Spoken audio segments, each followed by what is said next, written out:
Hello friends, आपका स्वागत है हमारे यूट्यूब चैनल सीधा ऑनलाइन क्लासेस 0.2 पर। तो कल हमने प्रश्न देखे थे 1 से लेकर 30 तक प्रश्न। आज हम देखेंगे 1 से लेकर 59 तक प्रश्न को हम हल करेंगे। तो आइए देखिए, 30 नंबर प्रश्न है कि निम्नलिखित में कौन सी अभाज्य संख्या। देखिए यहाँ पर प्रश्न है कि निम्नलिखित में कौन सी अभाज्य संख्या। देखो अभाज्य संख्या किसे कहते हैं कि देखो 1 से बड़ी होना चाहिए और स्वयं से भाग लगे और दुनिया की किसी संख्या से भाग नहीं लगे, हम उससे क्या कहते हैं, अभाज्य संख्या कहते हैं। देखिए 70 से तो भाग लग रहा, 3 से भी भाग लग रहा और 9 से भाग, इसलिए यह क्या हो गया, भाज्य संख्या हो गया। हमको चुनना है कौन, अभाज्य संख्या। देखो 35 में भी भाग लग रहा 5 से और 7 से। 13 में देखो किसी संख्या से भाग नहीं लग रहा, इसीलिए क्या होगा, सी हो जाएगा, अभाज्य संख्या हो जाएगा। 56 देख लेते हैं, 56 में भी भाग लग रहा 8 से 7 से भाग लग रहा है, इसलिए क्या है, ये भाज्य संख्या है, इसलिए इसका 30 का आंसर सी हो जाएगा। उसके बाद देख लेते हैं 31 नंबर प्रश्न। 31 नंबर प्रश्न है कि 45 तथा 60 का मोसो क्या होगा। तो 45 तथा 60 का मोसो क्या है, इसको निकाल लेना है। देखिए 45 से भाग देंगे इसमें, किस में, 60 में, तो कितना बार में लग जाएगा, एक बार में 45 लग जाएगा। यहाँ पर 10 में से पहुँच गया 5, यहाँ बचा कितना, 5 में से 1, फिर 45 से भाग, 15 से भाग लग जाएगा 45, तो 15 3 45, तो मोसो कितना आ गया, तो मोसो 15 आ गया, इसलिए 31 का आंसर हो जाएगा डी, यानी 15 हो जाएगा। उसके बाद देख लेते हैं 32 नंबर प्रश्न है कि सह अभाज्य संख्या का मोसो क्या है। देखो सह अभाज्य संख्या का मोसो हर हमेशा एक होता है, याद रख लेना है। सह अभाज्य संख्या हो या विषम संख्या हो, इसका मोसो क्या होता है, एक होता है, इसलिए इसका आंसर हो जाएगा 32 कितना हो जाएगा, देखो बी नंबर ऑप्शन में ए है, एक है, इसलिए इसका आंसर बी हो जाएगा। उसके बाद देख लेते हैं 33 नंबर प्रश्न। 33 नंबर प्रश्न है 144 के अभाज्य गुणनखंड में 2 का घातांक क्या होगा। देखो करना क्या है, 144 को खंड कर लेना है, अपने पता लग जाएगा 2 का घातांक कितना है। देखो 2 सते 14, 2 दूना 4, फिर 2 से भाग लगाएंगे, 2 तिये 6, 1 गया इधर 12 हो गया, 2 छक 12 हो गया, फिर 2 से भाग लगाएंगे 18 12 में हो गया, फिर 2 से 9 12 में, फिर कितना से 3 से 3 12 में लग जाएगा। तो इसको घातांक में कर लेना है। देखो 1 2 3 4, तो 2 पावर कितना हो गया 4, 3 पर पावर कितना होगा 1 2, यानी कि 3 की स्क्वायर है। पूछ रहा है क्या कि 144 के अभाज्य गुणनखंड में 2 का घातांक क्या होगा। तो 2 पर पावर देखो कितना है, घात 4 है, इसी को घातांक बोलते हैं 4 को, इसलिए इसका आंसर हो जाएगा 4 हो गया आंसर। घातांक पूछ रहा है इसीलिए इसका 4 हो सकेगा, आंसर हो जाएगा, इसीलिए इसका आंसर हो जाएगा 33 के सी हो जाएगा। उसके बाद देख लेते हैं 34 नंबर प्रश्न। 34 नंबर प्रश्न है किसी पूर्णांक पी के लिए प्रत्येक समपूर्णांक का रूप का होता है। देखिए समपूर्णांक पूछ रहा है, समपूर्णांक देखो गिनती की संख्या जैसे कि ले लेते हैं 1 2 3, ये प्राकृतिक संख्या है, 4 5, तो हम एक बार और पीछे भी समझाए थे कि इसमें सम संख्या हो या चुनना है या विषम संख्या। क्या करना है, अगर किसी भी प्राकृतिक संख्या में अगर 2 से गुणा कर देते हैं तो क्या हो जाता है, वह समपूर्णांक होगा। जैसे कर लेते हैं 2 से गुणा, तो 1 गुना 2 कितना हो गया 2, 2 से कर लेते हैं, देखो 2 दूना 4, इसमें 3 में भी करेंगे 6, 4 में करेंगे 8। आने के कहने का अर्थ है कोई भी संख्या हो पूर्णांक, अगर उसमें 2 से गुना कर देते हैं तो क्या हो जाता है, वह पूर्णांक समपूर्णांक होगा। तो देखो यहाँ पर चुनते हैं, मान लिया कि पी अगर पूर्णांक को लेते, इसमें क्या कितना से गुना करना है 2 से, तो क्या हो गया, ये हो गया समपूर्णांक हो गया। अगर 1 इसमें जोड़ते तो सम में अगर एक जोड़ देते हैं तो क्या होता है, विषम पूर्णांक हो जाता है। तो सम देखो यहाँ पर पूछ रहा है कि समपूर्णांक का रूप होगा, तो समपूर्णांक का रूप होगा 2p। देखो यहाँ पर 34 का डी नंबर में है 2p, इसलिए इसका आंसर हो जाएगा डी। उसके बाद देख लेते हैं, उसके बाद है कि निम्नलिखित में कौन सा अभाज्य संख्या। देखो अभाज्य संख्या का एक डिफिनेशन हम दे चुके हैं ऊपर में। अभाज्य संख्या कहते हैं किसे, कि किसी संख्या से भाग नहीं लगी, उसे अभाज्य। देखो 91 में 13 से भाग लग रहा, इसलिए ये तो अभाज्य संख्या होगा नहीं। 213 41 501, 213 में भी भाग लग जाएगा 3 से 3 से 21, 3 का 1, 41 में देखो किसी संख्या से भाग नहीं लगता, इसलिए क्या होगा, इसलिए हो जाएगा 35 का सी हो जाएगा, यानी कि अभाज्य संख्या 41 हो जाएगा। 501 में भाग लग जाता है, उसके वो हो गया, यानी कि 35 का सी आंसर हो गया। अब देख लेते हैं 36 नंबर प्रश्न है। 36 नंबर प्रश्न है कि 8 पावर 0 और गुणा 2 पावर 0 का मान क्या है। देखो एक सूत्र होता है, x पावर 0 का मान कितना होता है 1। देखो ये फार्मूला होता है, और किसी भी संख्या पर अगर 0 हो, घातांक 0 हो तो उसका मान कितना होता है 1 होता है। उसी प्रकार अगर 8 पर पावर 0 है और 2 पर पावर 0 है तो इसका मान कितना हो जाएगा, 8 पावर 0 का मान 1 और 2 पर पावर 0 का मान 2 पर पावर, अगर घातांक अगर 0 है उसका भी मान 1 होगा, तो गुना करेंगे 1 गुना 1 कितना होगा 1, इसीलिए इसका 36 का आंसर हो जाएगा बी, यानी कि 1 आंसर हो जाएगा। उसके बाद देख लेते हैं 37 नंबर प्रश्न। 37 है 0.7 पर रेक्रिन है, तो क्या करेंगे, देखो रेक्रिन हटाते हैं अगर तो 7 बटे जितना पर रेक्रिन उतना 9 लिखेंगे, तो यहाँ पर कितना है 9 लिख देंगे, तो कितना हो गया 7/9, उसी जो इसका आंसर हो जाएगा 37 का ए हो जाएगा। उसके बाद देख लेते हैं प्रश्न कितना है 38 नंबर प्रश्न है कि निम्नलिखित में कौन सा अपरिमेय संख्या नहीं है। देखो 3 गो होगा अपरिमेय संख्या, 3 गो होगा परिमेय संख्या, 1 अपरिमेय संख्या नहीं होगा। देखो पाई क्या होता है, पाई हर हमेशा याद रखना को अपरिमेय संख्या होता है, तो ये तो हमको तो परिमेय संख्या चुनना है। √2/√5 इसका भी वर्गमूल नहीं निकलता है, रूट में रहेगा संख्या, तो क्या निकालना है उसका ये तो परिमेय संख्या पहचान करना है। देखो √7 भी वो परिमेय संख्या है। इसको देखो हल करते हैं डी नंबर, देखो 3 और रूट अंडर इसको कर सकते हैं 25 × 75, और इसको करते हैं 16 × 48, रूट अंडर में कर लेते हैं। अब देखो 25 का वर्गमूल कितना निकलेगा 5, देखो यहाँ 25 का वर्गमूल यहाँ पर यानी कि डी हो जाएगा इसका आंसर। हम थोड़ा पेज में निकाल लेते हैं, देखिए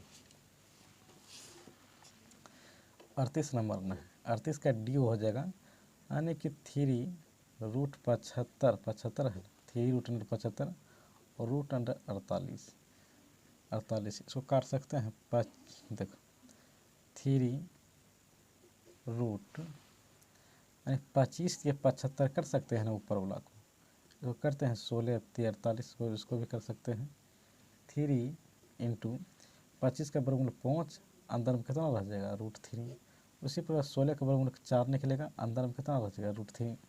देखो √3 कट गया तो कितना है 5 × 15 और 4, देखो p/q के रूप में आन गया, ये 38 का डी हो जाएगा, यानी कि परिमेय संख्या नहीं है, यानी वो परिमेय संख्या नहीं है।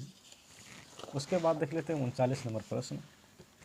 39 है कि निम्नलिखित में किसका दशमलव प्रसार अशांत है। देखो अशांत होने के लिए किसी के भिन्न में अगर 2 पर पावर m और 5 पर पावर n के रूप में होगा तो वही क्या होगा, वह शांत होगा, और जो ई रूप में नहीं होगा वह क्या होगा अशांत होगा। तो चलो उसको खंड कर लेते हैं, इसको खंड कर लेते हैं, पेज में कर लेते हैं, चलो यहाँ पर कर लेते हैं इसको, कितना है 39 है ना। देखो 39 का ए नंबर ऑप्शन चेक करते हैं, 23 बटे कितना हो गया, यानी कि इसको 50 है, तो करते हैं 23 बटे 50 को हम कर सकते हैं 5, यानी कि 2 × 5 = 10 और 10 × 5 = 50, यानी कि देखो 23 बटे देखो 2 5 के रूप मान गया, यानी कि ये क्या हो गया, इस शांत हो गया। हमको ढूंढना क्या है, देखो वो शांत लिखा, हमको वो शांत ढूंढना है, क्या करना है। उसके बाद देखो बी नंबर ऑप्शन है 39 बटे 243, बी ऑप्शन भी चेक कर लेते हैं, 39 और 2 43, तो 3 से 13 बार में कट गया, 3 × 8 = 24, 3 × 1 = 1, यानी कि 81, यानी कि 13 बटे, इसको खंड करेंगे 3 पर पावर कितना आ जाएगा 4, यानी कि इसका आंसर जाने आना चाहिए 2 और 5 के रूप में। आ रहा कितना 3/4, इसलिए 39 का बी ऑप्शन हो जाएगा 39। बाकी 25/16 को खंड करेंगे और ये रूप में आ जाएगा, यानी कि 2 और 5 के रूप में आ जाएगा यहाँ से। उसके बाद देख लेते हैं 40 नंबर प्रश्न क्या है। 40 नंबर प्रश्न निम्नलिखित में कौन सा परिमेय संख्या है। तो परिमेय संख्या को ढूंढना है। देखो 1 का वर्गमूल 1, 144 का वर्गमूल 12, 50 का वर्गमूल नहीं निकलता है इसलिए नहीं होगा ये। 32 का भी वर्गमूल नहीं निकलता है इसलिए वो परिमेय संख्या हो गया। देखो एक परिमेय संख्या, एक वो परिमेय संख्या, ये तो होगा वो परिमेय संख्या होता है, इसीलिए इसका 40 का आंसर ये हो जाएगा। उसके बाद देख लेते हैं 41 में आदि ए इजकल टू इतना दिया है और बी इजकल टू इतना दिया है, तो किसका लोसो ज्ञात करना है। देखो ये अभाज्य गुणनखंड विधि से लोसो निकालना है। देखो ए इजकल टू दिया है 2 पर पावर 3 गुना 3 गुना 5, बी पर पावर दिया है 2 पर पावर 4 गुना 5 गुना 7। निकालना है एलसीएम, यानी कि लघुत्तम निकालना है। देखो इसमें क्या करते हैं, 2 पर जितना बड़ा घात होगा वही लेते हैं, सबसे बड़ा घात वाला के लेते हैं। 2 पर पावर 4 हो जाएगा। उसके बाद क्या करेंगे, 3 लेंगे। 3 देखो बड़ा भी है नहीं है तो 3 ले लिए। उसके बाद देखो 5 ले लेते हैं, उसके बाद 7 ले लेते हैं। क्योंकि ये देखो 5 बड़ा लेंगे, मतलब बड़ा है ना, अपने आप में यही बड़ा है। 5 यहाँ भी है, 5 यहाँ, तो एक 5 ले लेंगे, 7 यहाँ तो 7 ले लेंगे। अब करना क्या है, 2 पर पावर 4 कितना हो जाएगा, ये हो जाएगा 16 और 3 गुना 5 गुना 7। जब इसको गुना करेंगे तो 16 5 80 और 7 21, यानी कि 1680 हो जाएगा गुना करें। इसका आंसर जो 41 का डी हो जाएगा। उसके बाद प्रश्न देख लेते हैं 42 है कि यदि m एक धन पूर्णांक है तो लोसो क्या होगा। तो देखो धन पूर्णांक है तो लोसो क्या होगा, धन पूर्णांक, धन यहाँ पर छूट गया है कुछ लगता है, अच्छा मिला लेते हैं। 42 का प्रश्न हो जाएगा इसका 42। देखो यहाँ पर छूट गया था, लिखा है यदि m एक धन पूर्णांक है तो धनात्मक विषम पूर्णांक, यहाँ पर छूट, यहाँ पर कितना हो जाएगा, यहाँ पर विषम पूर्णांक हो जाएगा यहाँ पर। तो विषम पूर्णांक है तो लोसो क्या होगा, विषम पूर्णांक है तो कुछ रूप पूछ रहा है, यहाँ पर क्वेश्चन थोड़ा सा मिस्टेक हो गया है, यहाँ कर लेना है। तो इसको विषम पूर्णांक है तो किसी भी मान लो कि m पूर्णांक है तो इसमें कितना से गुना करेंगे, 2, तो क्या हो जाएगा 2 अगर गुना करते हैं तो हो जाएगा ये सम पूर्णांक। हमको विषम पूर्णांक, इसमें 1 जोड़ देंगे। 2 अगर रखेंगे तो वो क्या होगा सम पूर्णांक, इसलिए इसमें 1 जोड़ते हैं। अगर सम संख्या में अगर 1 जोड़ेंगे तो क्या होगा, विषम संख्या होगा। बस यही विषम संख्या हो गया, ठीक। इसका आंसर हो जाएगा। देखो यहाँ एक और अंक बढ़ा के दिया है, इसमें 1 2 और गुना कर देते हैं तो 4m हो जाएगा +1, इसलिए इसका आंसर हो जाएगा 42 का सी हो जाएगा। अब देखो 43 नंबर प्रश्न है कि यदि दो संख्या गुणनफल 2166 है एवं उनका मोसो 19 है तो उनका लोसो क्या हो।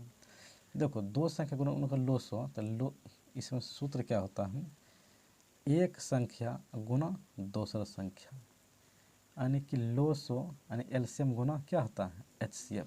ये सूत्र याद रखना पड़ेगा, ठीक। तो देखो दो संख्या गुणनफल दिया है, कितना दिया है 2166 दिया है। एलसीएम कितना दिया, एलसीएम निकालना है तो चलो इसको छोड़ देते हैं, निकालना है। एचसीएफ कितना दिया है 19 दिया है, तो 19 से 114 बार में कट जाएगा, तो बचा कितना 144 इक्वल टू एलसीएम, यानी कि एलसीएम इसका निकले कितना 144, यानी 43 का सी हो जाएगा। उसके बाद देख लेते हैं 44 नंबर प्रश्न। 44 में प्रश्न है कि 2.13 113। देखो ऐसा संख्या रहेगा अनंत तक रहेगा तो क्या होता है हर हमेशा अपरिमेय संख्या ही होता है। 44 का बी हो जाएगा। अब देख लेते हैं 44 का 45 नंबर प्रश्न। अब देखो 45 नंबर प्रश्न, 45 नंबर प्रश्न है कि π/3 कौन सी संख्या है। तो π/3 क्या होता है, जब पाई अपरिमेय संख्या है तो अपरिमेय संख्या में अगर किसी संख्या से भाग देंगे तो वह हो जाएगा अपरिमेय संख्या, 45 का बी हो जाएगा। उसके बाद देख लेते हैं 46 कि निम्नलिखित में कौन सा अपरिमेय संख्या है। देखो अपरिमेय संख्या क्या है कि जिसका वर्गमूल नहीं निकलता है, वो क्या होगा अपरिमेय संख्या। देखो √17 का निकलेगा, वर्गमूल नहीं निकलेगा, तो क्या हो गया अपरिमेय संख्या। बी नंबर ऑप्शन √100, इसको अभी रहने देते हैं। चलिए देखिए √100 का कितना वर्गमूल निकलता है 10, √4 का देखो 4 का इसका भी वर्गमूल निकलता है 2, और इसका 4 5 निकलता है 4 + 5 वर्गमूल, तो 5 4 9। ये सब तीनों क्या है, ये सब परिमेय संख्या है। कह रहा प्रश्न में कि निम्न तो कौन सा वो परिमेय संख्या, इसलिए ये हो गया यानी √17 क्या होगा वो परिमेय संख्या हो गया। उसके बाद प्रश्न देख लेते हैं 47 में प्रश्न है एक अशून्य परिमेय और परिमेय संख्या होगा, क्या होगा हर हमेशा। देखो एक अशून्य परिमेय और अपरिमेय संख्या हमेशा क्या होता है, ये हो जाएगा हमेशा अपरिमेय संख्या ही होता है। किसी भी देखो अपरिमेय संख्या में कोई भी अंक अगर जोड़ देते हैं अपरिमेय संख्या, तो क्या होगा वह हर हमेशा अपरिमेय संख्या होगा, यानी बी ऑप्शन हो जाएगा इसका। उसके बाद देख लेते हैं 48 √3 है एक, तो √3 क्या है वो परिमेय संख्या है, क्योंकि √3 का वर्गमूल भी नहीं निकलेगा, क्या है वो परिमेय संख्या, यानी 48 का सी हो जाएगा। उसके बाद देख लेते हैं 49 नंबर प्रश्न। 49 प्रश्न है कि 2, 10 और 20 के लोसो और मोसो का अनुपात क्या हो। क्या करना है, देखो इसका एलसीएम निकाल लेते हैं। किसका, 2, 10 और 20 का। इसका एलसीएम अगर निकालना, इसका एलसीएम निकाल जाएगा 20 हो जाएगा इसका। देखो 2 से निकाल देते हैं, 2 1 1, 2 5 10, 2 2 20। फिर देखो 5 से 5 1 5, 15 10। जब इसका 15 10 10 दूना क्या हो जाएगा, यानी कि 20 इसका एलसीएम हो गया। अब मोसो निकालना, तो मोसो निकाल देते हैं। देखो 49 का मोसो यहाँ पर निकाल लेते हैं। 2 से भाग देंगे 10 में, तो 2 5 10 हो गया। फिर यही 2 से भाग दें किस में, 20 में देंगे। 2 1 2, 0 0 से 0 कट गया, यानी कि 2 एलसीएम कितना हो गया 2। अब पूछ रहे हैं तो देखो एचसीएफ कितना हो गया 2। तो पूछ रहा है कि अनुपात क्या होगा, तो अनुपात जब निकालना है, अनुपात यानी कि किसका किसका, तो एलसीएम ऊपर रखेंगे 20 और 2 यानी 10, यानी कि 10:1, यानी कि 10:1 हो जाएगा। 10:1 यानी कि 49 का बी हो जाएगा। उसके बाद देख लेते हैं 50 नंबर प्रश्न है कि 6, 8 और 22 का लोसो और मोसो का अनुपात। देखो प्रश्न 49 के ही तरह है, तो इसका भी क्या करेंगे एलसीएम निकाल लेते हैं। पहले 6, 8 और 22 का एलसीएम निकाल लेते हैं, यानी लोसो। 2 3 6, 2 4 8, 2 से 11। देखो अब गुना करते, अब तो नहीं खाए, 2 3 6 24, 24 गुना 11 कितना होगा, तो फिर यहाँ पर कर लेते हैं 24 24, यानी कि 264, यानी कि एलसीएम हो गया 264। उसका अब देखो इसे क्या करेंगे मोसो ज्ञात करना है, तो 6 से भाग देंगे 8 में, 1 बार में 6, 2 यानी कि 2 3 6, फिर या 2 से भाग देंगे 22 में, यानी 11 बार में कटे, यानी कि मोसो कितना आ गया, देखो एचसीएफ कितना आ गया 2। लोसो और मोसो का अनुपात पूछना है, तो अनुपात निकाल लेंगे। यहाँ पर अनुपात निकालते हैं तो 264 और 2 से देखो काटते, 2 1 1, 2 1 1, 2 3 6 2, यानी कि 132:1 निकल जाएगा।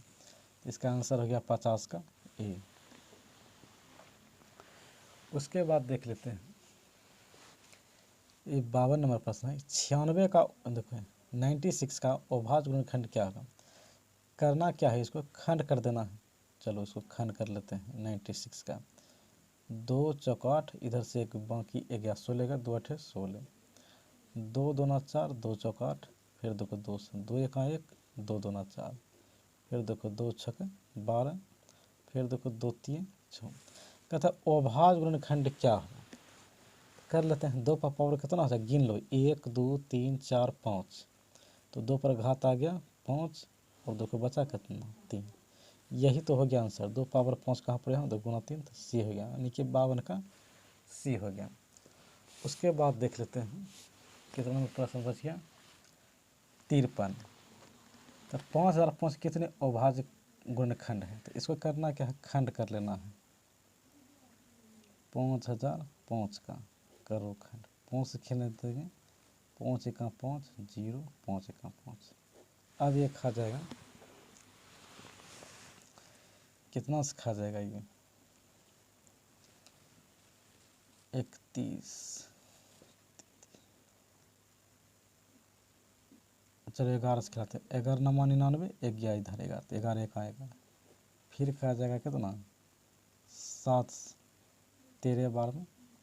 अब देखो पूछ रहा है कि अब हो गया खंड, अब नहीं खंड होगा इसे, तो हो जाएगा कितना खंड हो गया, 1 2 3 4, यानी कि सब अभाज्य संख्या है। पूछ रहा है कि कितने अभाज्य गुणनखंड है, तो 1 2 3 4, यानी कि 1 2 3 4, यानी कि 1 2 3 4, यानी कि 4 आ गया ना, इसलिए 53 का बी हो जाएगा ऑप्शन।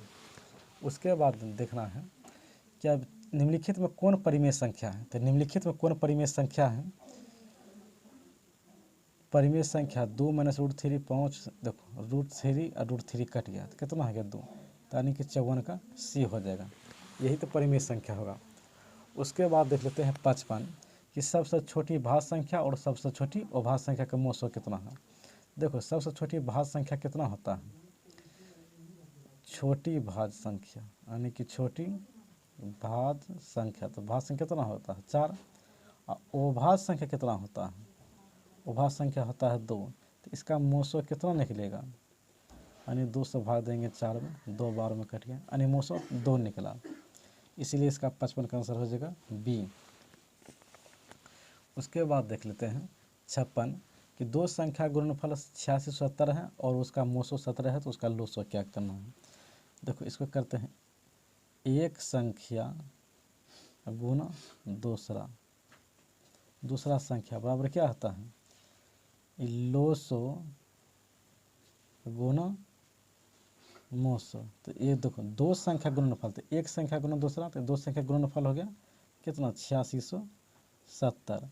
लोसो तो निकालना है, तो लोसो चलो छोड़ देते हैं, निकालना कितना है मोसो दिया गया है, मोसो दिया गया है 17, 17 से कटेगा 17, देखो 17 5 85, 17 1 17 और 0 हो गया, यानी कि हो गया 17, यानी कि 510 बार में कट गया, यानी क्या हो गया लोसो, यही लोसो निकले कितना 510, इसलिए इसका आंसर 56 का डी हो जाएगा।